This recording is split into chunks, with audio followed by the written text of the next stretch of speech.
Shalom, salam satu tubuh Kristus, saudaraku terkasih dalam Tuhan. Shalom Indonesiaku yang semakin diberkati oleh Tuhan Yesus. Salam kemenangan, salam penuh sukacita, salam damai untuk Indonesia tercinta. Saudaraku terkasih dalam Tuhan, lama sudah saya tidak pernah membuat video sharing firman Tuhan karena keadaan jadwal pelayanan misi yang begitu padat dan saya harus pergi ke beberapa kota dan provinsi untuk terus tetap menjaga hati, menjaga api, memberitakan Injil kerajaannya. Dan tiba-tiba saudaraku terkasih dalam Tuhan, sore hari ini saya digerakkan oleh Roh Tuhan untuk membuat satu firman Tuhan menyikapi sebuah video yang dikirim ke saya.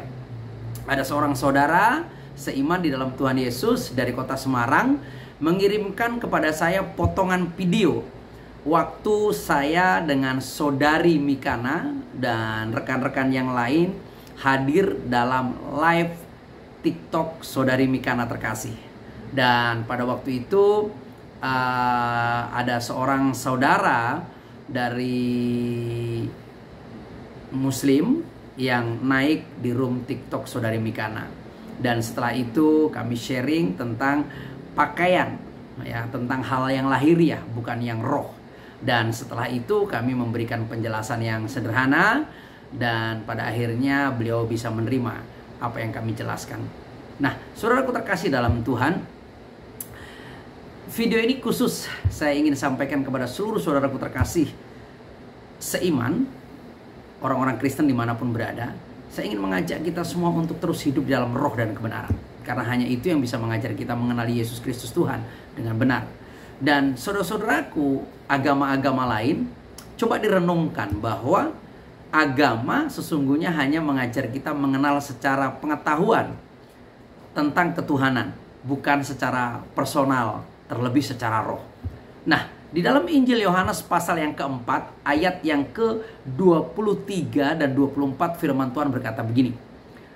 Tetapi saatnya akan datang dan sudah tiba sekarang bahwa penyembah-penyembah benar akan menyembah Bapa dalam roh dan kebenaran. Sebab Bapa menghendaki penyembah-penyembah demikian. Allah itu roh dan barang siapa menyembah Dia harus menyembahnya dalam roh dan kebenaran. Amin. Jadi saudaraku terkasih dalam Tuhan, tidak ada satu manusia pun bisa mengenal Tuhan dengan benar secara pribadi jika berdasarkan pengetahuan agama apapun. Karena agama hanya membawa kita kepada pengetahuan tentang ketuhanan, tapi tidak bisa menjadikan kita penyembah-penyembah benar yang bisa menyembah Tuhan. Karena Tuhan itu roh 100%. Dan Tuhan itu adalah Al-Haq yang maha benar. Tidak ada kebatilan dalam diri Tuhan itu. Jadi saudaraku terkasih dalam Tuhan, kalau kita tidak terlebih dahulu menerima roh Tuhan yang dikaruniakan kepada kita, maka sesungguhnya tidak ada seorang pribadi pun di muka bumi yang bisa menyembah atau mengenal Tuhan dengan benar. Karena kita memerlukan roh Tuhan untuk dapat menjadi penyembah-penyembah benar yang bisa menyembah Tuhan dalam roh dan kebenarannya. Dan tanpa roh Tuhan kita tidak akan pernah bisa punya hubungan dan pengenalan yang benar akan Tuhan. Jadi saudaraku terkasih dalam Tuhan, kenapa saya selalu katakan bahwa tidak ada satu agama pun di dunia yang bisa menyelamatkan manusia. Tapi yang bisa menyelamatkan manusia adalah satu pribadi Tuhan dan Juru Selamat itu sendiri, yang kita kenal di dalam nama Yesus Kristus Tuhan. Jadi saudaraku terkasih dalam Tuhan, mari belajar mengenal Yesus Kristus sebagai Tuhan dan Juru Selamat, siapapun Anda. Dan mari buka hati, buka telinga, buka pikiran, buka seluruh hidupmu untuk menerima roh Tuhan dalam hidupmu. Sehingga engkau akan menerima anugerah keselamatan dan dijadikan penyembah-penyembah benar yang menyembah dalam roh kebenaran. Dan akhirnya kita secara pribadi, lepas pribadi, kita akan bisa mengenal Tuhan dengan benar. Kita akan bisa menjadi penyembah Tuhan dengan benar. Dan kita akan hidup dalam kebenaran sampai dengan selama-lamanya. Dan terlebih kalau kita berbicara tentang surga kekal, semua berbicara tentang roh. Tidak ada surga berbicara tentang kedagingan. Jadi mari belajar membuka hati, menerima roh Tuhan, cari Dia selama Ia berkenan ditemui, maka kita akan dijadikan penyembah-penyembah benar yang menyembah dalam roh kebenaran. Jadi saudaraku terkasih dalam Tuhan, agama hanya mengajar kita mengetahui tentang ketuhanan, tapi tidak pernah bisa membawa kita hidup dalam pengenalan yang benar akan Tuhan. Karena tanpa roh Tuhan, kita tidak akan pernah bisa menjadi penyembah-penyembah benar yang bisa menyembah Dia dalam roh dan kebenaran. Salam kemenangan, salam satu tubuh Kristus. Mari simak videonya dan sekiranya menjadi berkat. Salam kemenangan. Shalom untuk Indonesia terkasih. Haleluya. Nah, tadi juga di awal saya juga mengira Bapak masih seorang Muslim. Maaf. Ya. Namanya juga dari segi penampilan ya. Terus Mbak Mikana juga dari awal juga kemarin saya sering ngelihat live-nya, ikut, bahkan ya sering pengen ikut naik gitu kan. Tapi ya baru kali ini berhasil. Ya saya kira juga Mbak Mikana ini juga seorang Muslim. Dari segi tampilannya seperti seorang Muslim gitu ya. Ya. Ini yang Mbak Mikana pakai ini jilbab atau apa? Iya, kerudung. Oh, kerudung ya. Ini pakaian Muslim atau pakaian? Ya, maaf saudara, sebelum agama saudara lahir ya dapatkan nama ketujuh, perempuan Kristen sudah duluan memakai kerudung. Dan kita juga disuruh di di 1 Korintus 11 ya. Tapi itu tidak jadi kewajiban. Kalau seorang perempuan yang sedang memuliakan Tuhan Yesus atau berdoa beribadah, hendaklah melindungi kepalanya. Dan saya melakukan itu gitu. Betul. Nah, sampai sekarang juga Kristen Ortodoks memakai kerudung, atau kamu pergi ke Kristen yang di Timur Tengah ya. Bahkan lihat saja video-video saya, kan saya ada kadang di situ Kristen Ortodoks yang di Timur Tengah itu semua pakai kerudung perempuannya ya. Iya, betul. Oke. Artinya pakai kerudung di sini dalam pandangan Kristen itu sesuatu hal yang baik ya. Betul, hal yang baik.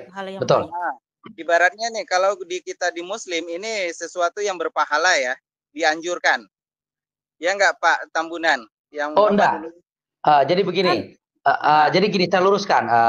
Kalau dalam sudut pandang, maaf ya Bang Ferry, saya sebut ya, dalam sudut pandang Islam, berkerudung adalah sebuah kewajiban yang menghasilkan suatu pahala. Ya, bukan lagi sunnah hukumnya, tapi wajib karena berpahala. Ya, tapi di dalam kekristenan itu adalah sebuah himbauan. Karena begini. Himbauan bagus ini. Bagus. Bagus. Bagus Bang Ferry, bagus. Makanya umat Kristen memakai kerudung itu lebih kepada saat ini di Indonesia, karena Indonesia bukan suatu daerah yang dari latar belakang suku atau tradisi budaya masa lalu berkerudung. Jadi di Indonesia tidak terlalu banyak orang-orang Kristen yang berkerudung. Tapi berbeda dengan saudara-saudara kita yang ada di Arab Saudi, di Uni Emirat Arab, di negara-negara Timur Tengah yang memang budaya mereka berkerudung. Makanya tadi seperti yang Mbak Mikana katakan, dalam sejarah bahkan dalam kehidupan itu mereka berkerudung karena memang itu adalah tradisi pakaian Timur Tengah yang tujuannya adalah melindungi. Jadi jauh sebelum agama apapun ada, mereka sudah memakai pakaian itu. Seperti itu. Nah, saya kira agama ini bukan batasannya negara timur atau tengah Indonesia atau bukan ya. Setuju. Gitu kan, bukan batasannya negara. Agama ini ininya kan kehidupan kita di duniawi, kemudian tujuan akhirnya ya akhirat ya, surga atau neraka ya enggak. Nah, kalau Mbak Mikana ini berkerudung merasa itu adalah perintah dari Tuhannya, atau anggapanlah itu anggapan baik, artinya juga ke umat-umat Kristen lainnya atau ke gembala-gembala lainnya juga jadi suatu keharusan atau mungkin sesuatu yang baik juga.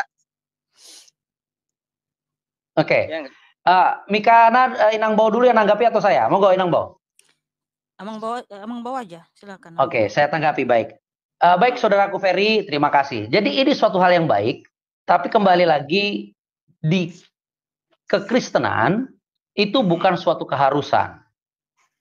Bukan suatu keharusan, ya, bukan suatu keharusan. Jadi karena kebetulan sekali lagi di Indonesia kultur sejarah yang tidak mencatat suatu sejarah berkerudung dari masa kecil atau masa lalu itu tidak menjadi sebuah habit atau kebiasaan. Berbeda dengan saudara-saudara Timur Tengah yang itu memang menjadi suatu habit, menjadi suatu dasar pakaian. Karena kalau saudaraku Ferry jalan-jalan ke Timur Tengah pernah ngerasain yang namanya stromsen, itu mengerikan sekali kalau kita tidak berpakaian berkerudung secara utuh. Kulit-kulit akan terluka. Kulit-kulit akan terluka. Makanya harus nggak di Arab ya, nggak. Tapi gini, maaf Amang Bau, supaya mempersingkat waktu, karena kalau membahas kerudung habis nanti waktu. Sementara di bawah mungkin ada yang mau bersaksi ini. Saya kira si Asga ini kalau pengen saya kira mau bersaksi dia ini. Oke. Jadi Bang Ferry silakan. Satu pertanyaan lagi ya. Oke. Jadi contohnya tadi berkerudung adalah suatu hal yang baik ya, dianjurkan ya. Terus nih ada pertanyaan yang saya nih. Yesus mati di tiang salib. Secara Kristen nggak? Yesus mati di kayu salib. Ya. Diakui. Mati di tiang salib. Terus? Mati di tiang salib ya. Kemudian nih ada juga ayat Alkitab sendiri mengatakan setiap yang mati di tiang salib itu adalah terkutuk. Ya. Kemudian sebutkan ayatnya dari mana biar saya jawab atau Mikana jawab dengan jelas. Gini, saya nggak hafal ayatnya karena saya juga bukan pembaca Alkitab ya. Salah satunya ya bahasanya seperti itu. Terserah Bapak akui ada nggak kata-kata yang seperti itu. Setiap yang mati di tiang salib itu adalah matinya terkutuk. Sementara Yesus matinya di tiang salib. Oke? Terus gini, sekarang pembunuh Yesus itu siapa? Oke, jadi saya jawab ya. Mikana jawab. Saya jawab. Yesus mati di tiang salib semua karena dosa umat manusia di seluruh dunia ini. Ya. Yesus mati di kayu salib bukan karena si ini, jangan saling menuduh. Karena kita semua dosa kita ya. Jadi kalau manusia itu tidak jatuh dalam dosa,